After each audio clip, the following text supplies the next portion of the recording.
Well, we just popped into Coningsby for 10 minutes. We thought we'll just come out and look, see if Lancaster's out. We got here 10 minutes before she's due to arrive.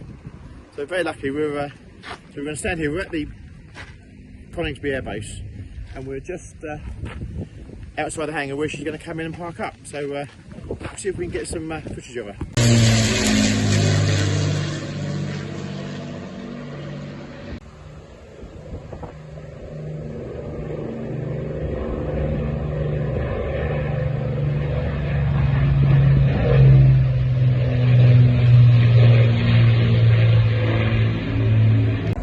So this is RAF Coningsby, where the Battle of Britain Memorial Flight lives, and the Lancaster bomber lives in that shed there.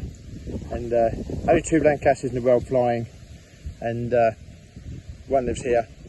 And bear in mind, Lincolnshire was Bomber Command Base, with Bomber County in the war. There's a lot of history, and the 55,000 airmen that lost their lives flying out of these air bases. So she's a great thing to have as in memory of those that lost their lives. So anyway, she's just flown over, now she's gone round, she's going to come in. The runway runs along that way, so she's just got off around now. Her wheels are down, so in a minute she'll come in and land, then she'll come around and she'll taxi up literally to here, so we should get a good view of her in a moment. There she's coming. What a beautiful sight.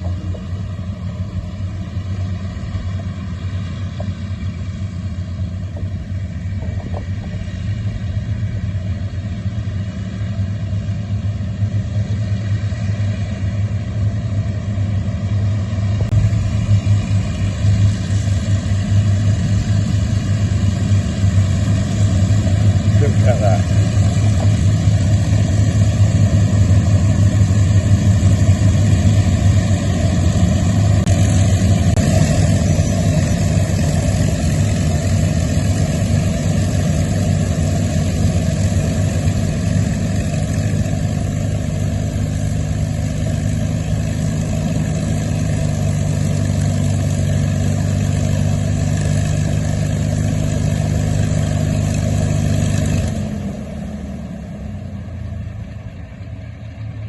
Absolutely fantastic. Right, welcome back to GCS. It's Saturday evening, and while the rest of the world is partying, we're having a bit of a tidy up. You know, when's a good time? Moved a load of weights, tractor weights that were here. Do a good sweep, but lots of conifer bits that were all floating around. So it looks a lot tidier and cleaner. And I will just point out, while we're at this point,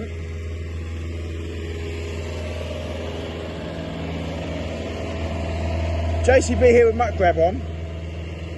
Just in case you're not aware, we do hire out attachments, buckets for JCBs from 1 metre up to 4.5 metre, 5 metre buckets, muck grabs and associated items. So if you're in the need of a muck grab, you don't know what we'll hire one, I mean, please give us a shout. We'd be very happy to oblige. So just want to mention that while I stood next to it.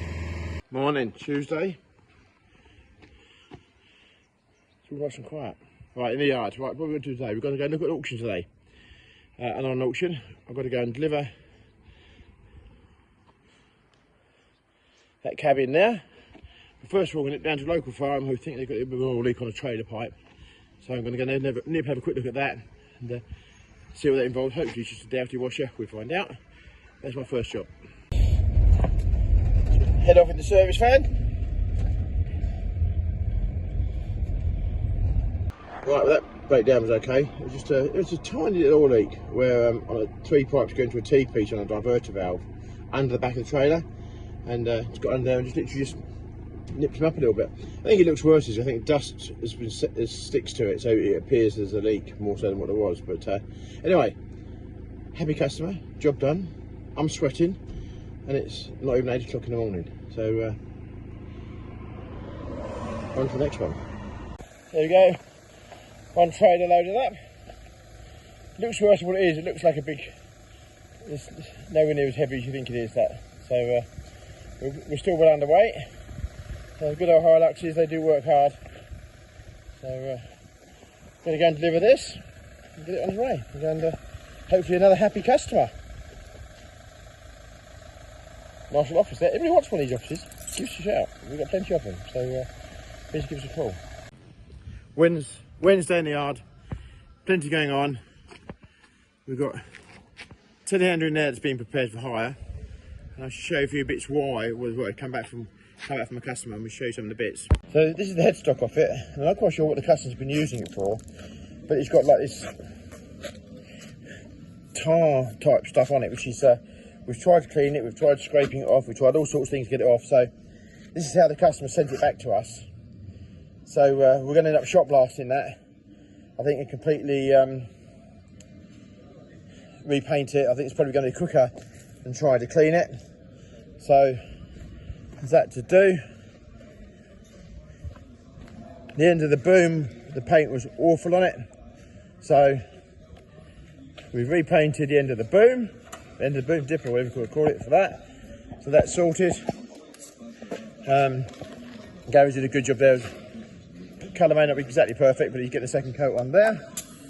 We've had the fuel tank out of it because we believe that there was something in the fuel tank that's not quite right. So we had the fuel tank off it. Chargers just fit that back on again now.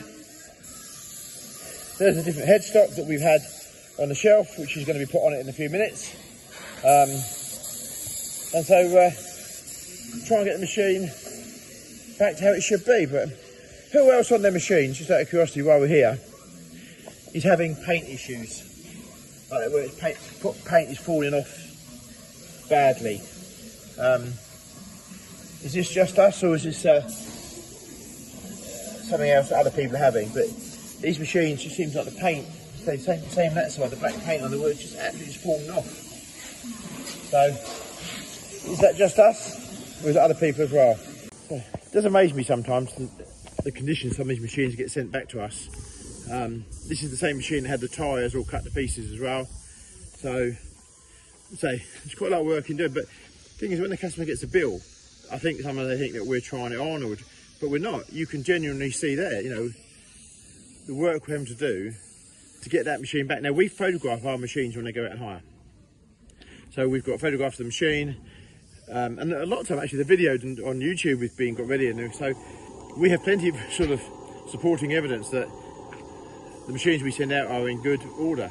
So when they come back like that, it's quite a lot of work in shop blasting the headstock to get that right. So it's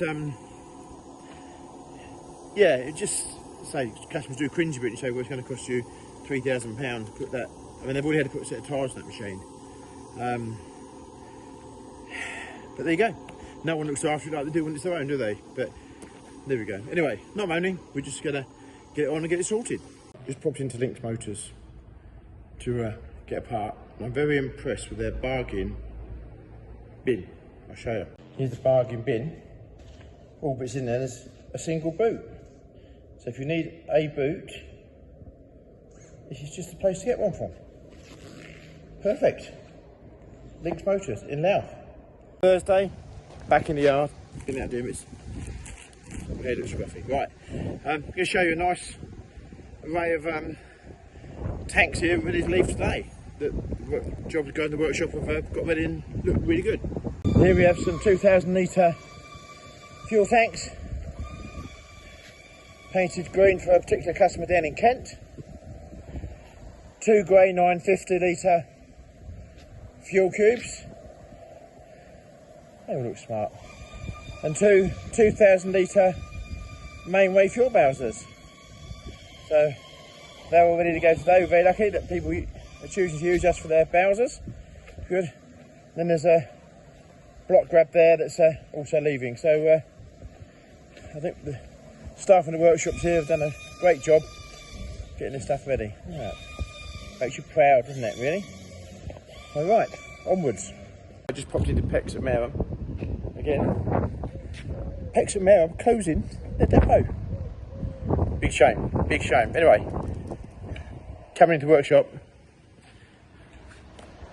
Look what's here. Another one.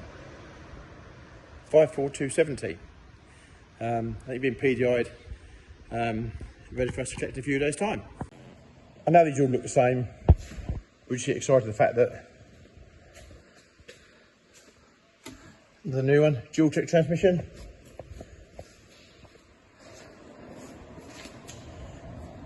Look at that. There we go. Question is though, should we wait and get it registered onto a 25 plate? Is it 25 plate? I think so. Is it 25 plate? 24 plate. Next, I don't know. But there we go. Another one, put GCS stickers on. So then we go outside the door. There's two JCB Fastracs there, which we've got to get sorted out as well. So they're both coming home to GCS. So at least spend some office time and get some of these things sorted out. But don't they look expensive? They really do, don't they? But there we go. Yeah, crazy world. Anyway, yeah, Pex and Merrim. I wonder if we could get away with getting that sign away from them without them noticing. That'd be quite good in the yard. Back at the workshop, wouldn't it? A JCB agriculture sign. I wonder if they notice. We'll ask the question anyway, see if we can have it. There we go. Right. There we go. Right. Go get my bits. The morning job. Got a compressor here that's been out using our combines and things, and it's stopped and wouldn't restart. So bit of a little test electrical game finding the problem, but we have got there.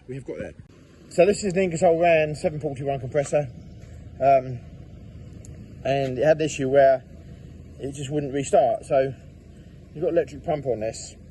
So electric pump was working. It had fuel through to the pump, so we know that was working fine. So we cracked off the injectors, cranked it over, and there was no fuel coming injectors. So the theory was that there's no fuel coming out the pump. So it's got a little electronic stop solenoid in there, and that basically just turns the fuel off when the key goes off. So that was a failure. It's always a job to know how to go with these repairs. The genuine Yanmar part has a list price of £243, right? Although we do get some discount on that, which brought it down to £156. But you go onto eBay and you can buy copy ones for like £35. So it's very hard to work out whether we should be buying the copy ones or the genuine. What are your thoughts on that? Because I always find it quite weird, because we know that Yanmar and all the likes of JCB, etc., will buy their parts off a supplier. Do they just inflate the prices because you're buying it in a Yanmar box or a JCB box or a Komatsu box or whatever? And do they then just buy them from the same people that have got them online at a cheaper price? I don't know. What are your thoughts? Let me know. Should we buy genuine? Should we buy the copy parts? I really don't know. In this case, we have bought the genuine one. So £156. We hopefully that was the right thing to do. Time will tell. So yeah, please let us know your thoughts on that. Right. One compressor, fully working, all checked over. Going back to the customer. So I'm going to run that back now out towards Grimsby so that the farmer can keep his combine blown down in this hot weather. We don't want any fires, do we? So another little Saturday morning just job. I get loads of those every day. Anyway, keeps us busy. Alright, well thanks for watching the video. And one more thing I just want to add, the fact that it's my youngest daughter's 16th birthday. It's 4 years since she left. Haven't seen or heard from her since. All my letters, everything else just get completely ignored. So I'm not even sure where she is anymore, where she's living exactly. So I'd like to wish her a happy birthday and wish her all the best in life. So anyway, yeah, happy birthday, Charlotte. Okay. Right, thanks for watching my video. Please click and subscribe. We've smashed the 10,000 barrier and heading towards 11,000 as well. Long way off 11,000, but anyway, you've got to move forward, haven't you? So right, thanks for watching. Please click and subscribe, and we'll see you in the next video.